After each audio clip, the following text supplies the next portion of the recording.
எங்க அம்மாவா அவ அவ அவளுக்கு நான் தான் இருக்கிறேன். அவளுக்கு உதவி பண்ணேன். அவளுக்கு அம்மாவானா வயசானவங்கள எப்படி நீங்க பார்த்துப்பீங்க? ம். ஒரு குழந்தை மாரி தானே பார்த்துப்பீங்க. அந்த மாரி பக்திய வந்து அன்பால நம்ம செலுத்தணும். எந்த ஒரு எந்திரமோ, இல்ல தகடோ இத வச்சு பூஜை பண்ணணும்னு எந்த ஒரு சாஸ்திரத்திலும் ஏதல. ஆனா நம்ப நன்மைக்காக, நம்ப இதில பண்ணா நல்லாருக்கும் அப்படின்னு ஒருத்தவங்க சொல்றதுனால நம்ம செய்றோம். இத வந்து நான் மூட நம்பிக்கைலாம் சொல்ல மாட்டேன். ஏன்னா, நானே அத வந்து உணர்ந்திருக்கிறேன். அதாவது எங்க வீட்ல ஒரு பிரச்சனை வரும்போது இந்த மாரி எந்திரம்லாம் வச்சு பூஜை பண்ணணும்னு. ஆ அவளே வந்து சக்கரத்த எடுத்து குடுக்கும்போது, "நீ பண்ணுன்னு" சொல்லும்போது, வாராகி தானே நான் வந்து பிரதிஷ்டை பண்ணத விட, ஸ்ரீ சக்கரம் வாங்கும்போது எனக்கு என்ன தெரியுமா உனக்கு ஆரம்பிச்சேன், அந்த எந்திரத்த சொன்னீங்கல்ல. ஸ்ரீ சக்கரம்ன்னு சொல்றது பெரிய இடம். அந்த கோட்டை. அந்த கோட்டைக்குள்ள நீ போனன்னா, உன் வீடு மொதல்ல காத்தோட்டமா இருக்குதா? ம். நீ மொதல்ல அத வைக்கணும்னு நீ இது தீட்சை வாங்கியிருக்கிறியா? அப்படின்னு ஒவ்வொரு விஷயம் இப்படி அடிச்சு, இப்படி உணர வைப்பாங்களாம்.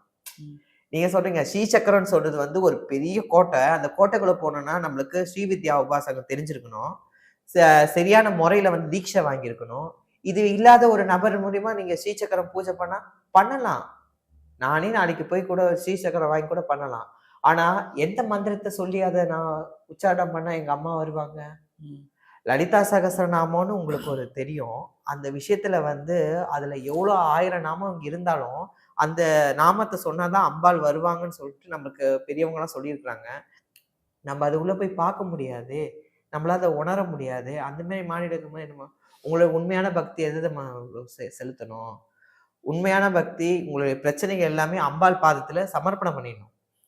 அதன் மூலியமா அவளுடைய கோரிக்கைய வந்து அவ காதுல செவிக்கிறா. இப்பலாம் ஒரு கற்பனைன்னு நம்ம சொல்ல முடியாது. இதுதான் மேல நடக்குதுன்னு நம்ம வந்து யூகிச்சு நம்ம சொன்னோம்ல. மேல பார்ப்பாங்களாம். "என்ன நீ கூப்பிடுறியாப்பா?" அப்படின்னு அம்மா. "இல்ல கூப்பிடுறியா?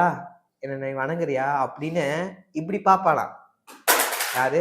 மேல இருக்கிற சுவாமிங்கலாம் இப்படி பார்ப்பாங்களாம். அம்பாள் எப்படி தெரியுமா நேர்ல வந்துட்டேன்னா, இப்படி பார்ப்பாளாம். நேருக்கு நேரா தான் பார்த்து அவளுடைய பிரச்சனைய சால்வ் பண்ணுவா தவிர, மேல இருந்து பார்க்க மாட்டா. அந்த மாரி மனுஷங்க பொறுத்தவரைக்கும், நம்மள உண்மையான பக்தி அம்மாகிட்ட வாராகிக்கு மட்டும் கிடையாது. எல்லா சுவாமிகளுக்கும் ஒரு உண்மையான எண்ணம். உன்கிட்ட சட்டையே இல்லாம, நீ வந்து ஒரு வேஷ்டி கட்டிக்கிட்டோ, ஒரு கோயில்ல வந்து நீ பூஜை பண்றோ, இல்ல விபூதி எடுத்து நீ நெத்தியில பூசினா கூட, உனக்கு பக்தி இருக்கு.